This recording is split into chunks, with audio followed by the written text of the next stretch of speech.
প্রতিটা রুহু, প্রতিটা মানুষ মালাকুল মাউতকে দেখতে পায়। আপনিও দেখবেন, আমিও দেখব। মুমিনদের কাছে এসে মালাকুল মাউত একজন যুবকের বেশে সাদা ধবধবে জুব্বা পরে সুগন্ধি মেখে মুমূর্ষু ব্যক্তির শিয়রে বসে বলে, ইয়া আইয়াতুহান নাফসুল মুতমাইন্নাহ, হে প্রশান্ত আত্মা, উখরুজি ইলা মাগফিরাতুল্লাহি ওয়া রিদওয়ানি, আল্লাহর ক্ষমা আর দয়ার দিকে বের হয়ে আসো। বলা মাত্রই মুমিনের আত্মাটা স্মুথলি বের হয়ে আসে।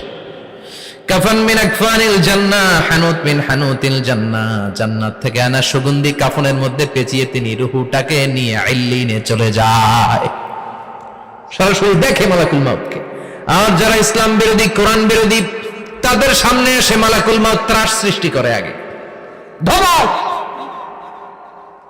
হাইওয়েতে মাঝে মাঝে ডাকাতি হয় না?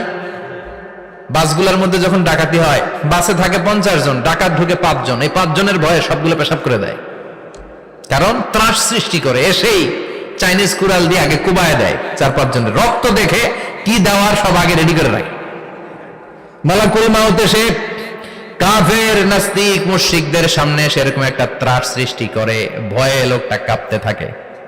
ওর কাছে ভদ্র ভাষায় কথা বলে না, সুন্দর জামা পরে আসে না, কালো কুচকুচে চেহারা, ভয়ঙ্কর একটা রূপ নিয়ে, আকৃতি নিয়ে ইসলাম বিরোধীদের মাথার সামনে আসে।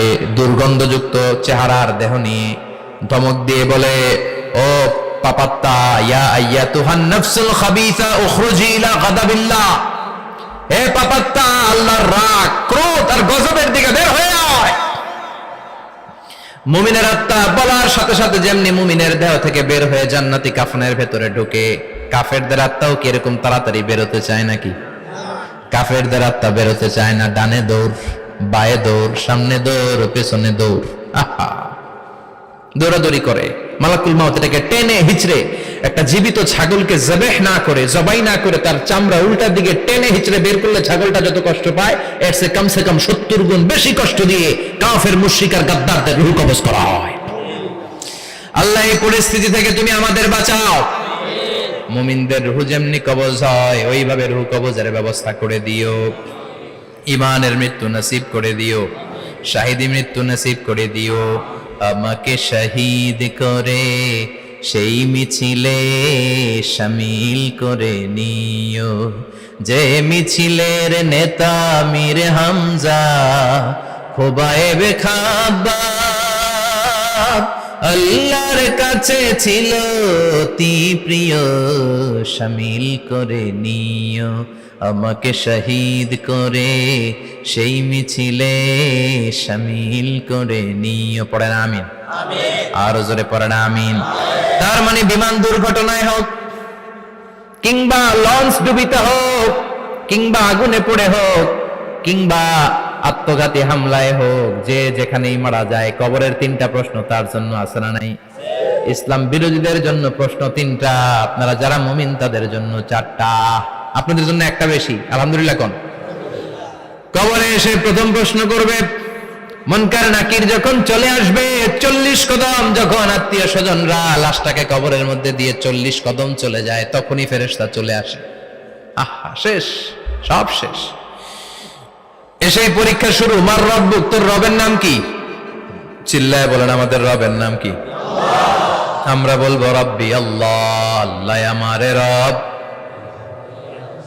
দমে দমে তনু মনে তারি অনুভব। পড়েন, আল্লাহ আমারে রব। তোমার দুনিয়াতে আমি যেদিকে তাকাই, অথই নিয়ামতে ডুবে আছি সবাই। পাখপাখালির গানে শুনি তসবিহ কলো রব, তসবিহ কলো রব, আল্লাহ আমারে রব। প্রথম প্রশ্ন, তোমার রব কে? আমরা বলবো আমাদের রব আল্লাহ। দ্বিতীয় প্রশ্ন, ওমা দীনুক, তোমার ধর্মের নাম কি? আমরা কি বলবো? তৃতীয় প্রশ্ন, বিশ্বনবীর চেহারা দেখিয়ে বলা হবে, আতারিফু হাদার রাজুল, এই লোকটারে চিনো নাকি? আমরা বলবো চিনি, আমাদের প্রাণের নবী, ঠিক কি না? চাঁদের চেয়ে সুন্দর তুমি নবী আমার কমলিহিওয়ালা, দু জাহানের বাদশা তুমি প্যারা নবী সাল্লে আলা, চাঁদের চেয়ে সুন্দর তুমি নবী আমার কমলিহিওয়ালা, ঠিক কি না? তিনটা প্রশ্নের যথাযথ উত্তর যখন দিয়ে দিলেন, আপনার জন্য অতিরিক্ত আরেকটা প্রশ্ন করা হবে, ওয়ামা ইলমুক, তোমার নলেজ কি?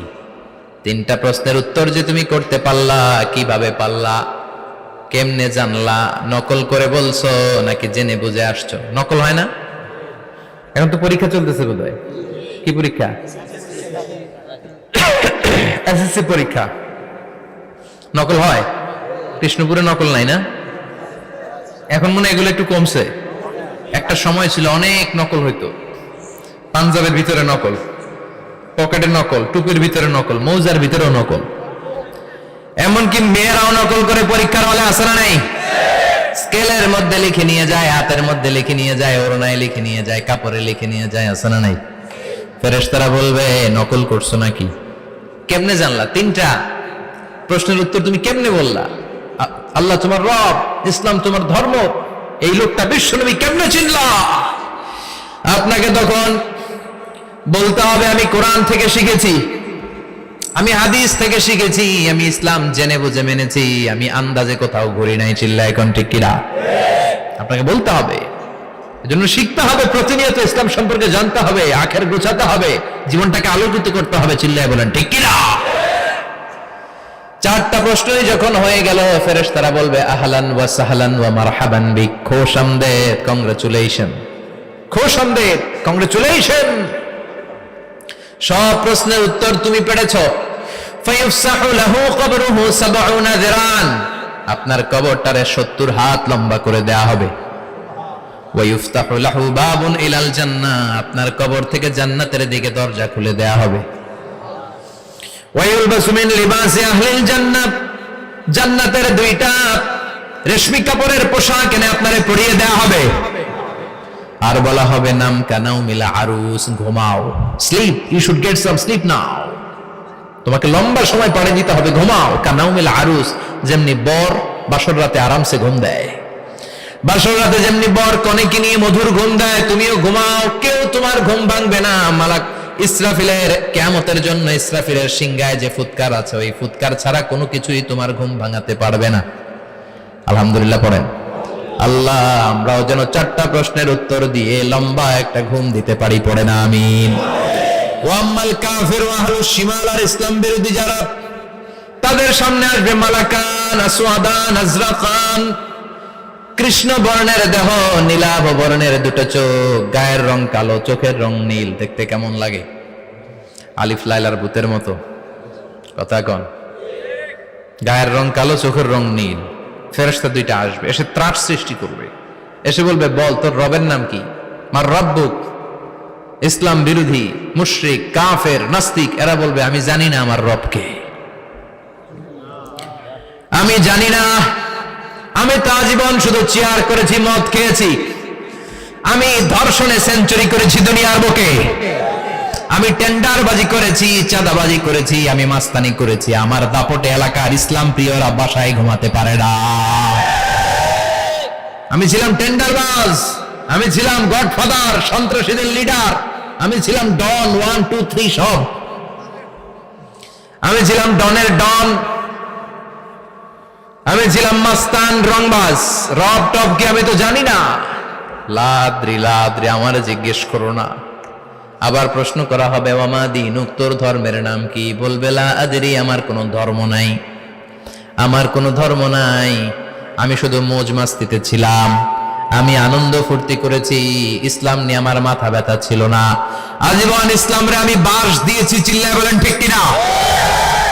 ইসলাম বিরোধীদের সাথে ছিল আমার চলাফেরা, আমার সব সাঙ্গপাঙ্গ ছিল গুন্ডা বদমাশ, ইসলাম বিরোধী।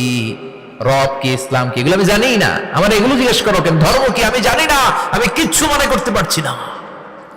3 নাম্বার প্রশ্ন করা হবে আতারিফু হাযার রাজুল, দেখো তো এই লোকটারে চিনো কিনা? কয় না, চিনি না, তবে মনে হয় এই লোকটারে দুনিয়ার বুকে আমি গালি দিতাম, এই লোকটার বিরোধিতা করতাম, ব্লগের মধ্যে এই লোকটার ব্যাপারে কুৎসা রটনা করতাম, এই লোকটার কার্টুন বানিয়ে আমি হিংসা ছড়িয়ে দিতাম, এই লোকটার ব্যাপারে আমি এলাকার মধ্যে অপপ্রচার চালাতাম।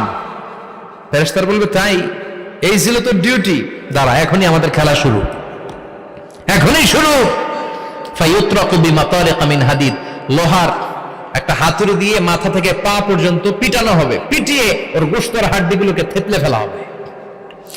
ওয়ায়ুকালু লিল আরদি ইলতাইমি, কবরের দুই পাশের মাটিরে বলা হবে এবার দুই দিক থেকে তোরা চাপ দে। চাপ দেয়া হবে, ধাক্কা ধাক্কি করেও সে সুবিধা করতে পারবে না। মাটি আস্তে আস্তে আস্তে আস্তে দেহের দুই দিকে লেগে এমন জোরে দুইটা চাপ দিবে, ফাতাখতালিফা আদলাউহু, তার ডান পাশের পাজরের হাড্ডি বাম দিকে ঢুকে যাবে, বাম দিকের হাড্ডি ডানে চলে যাবে। বিশ্বনবী বললেন এই হাতুড়ি দিয়ে পিটানোর শাস্তি, কবরের চাপ দেওয়ার শাস্তি চলতেই থাকবে হাত্তাল কিয়ামা, কিয়ামত পর্যন্ত। আল্লাহ এই কবরের শাস্তি থেকে আমাদের বাঁচাও। আমরা এই আযাব পেতে চাই না, আমরা যেন ঠিকভাবে কবরের 4টা প্রশ্নের উত্তর করে দিয়ে লম্বা ঘুম দিতে পারি। আল্লাহ তুমি তৌফিক দাও। এজন্য আল্লাহ বললেন, গোলাম দুনিয়া নিয়ে পাগল হয়ে থেকো না। এই দুনিয়ার জীবন আসল জীবন নয়, আসল জীবন হলো কবরের জীবন। জোরে বলেন ঠিক কিনা? এই জন্য মাঝে মাঝে কবরে যাবেন, কবরস্থানে দাঁড়িয়ে চিন্তা করবেন এই জায়গায় আমারও আসতে হবে। দিন যাবে, রাত আসবে, বৃষ্টি হবে, শীত আসবে, কেউ আমার দেখতে আসবে না। একা থাকতে হবে, একা, বড় একা, অন্ধকার, বড়ই অন্ধকার। ওই কবরের জীবনের সামান গোছানোর দরকার আছে না নাই? ওই কবরে সুখে শান্তিতে থাকতে চাইলে নামাজ পড়ার দরকার আছে না নাই? কোরআন পড়ার দরকার আছে না নাই? ছেলে মেয়েগুলোরে মানুষের মতো মানুষ করার দরকার আছে না নাই?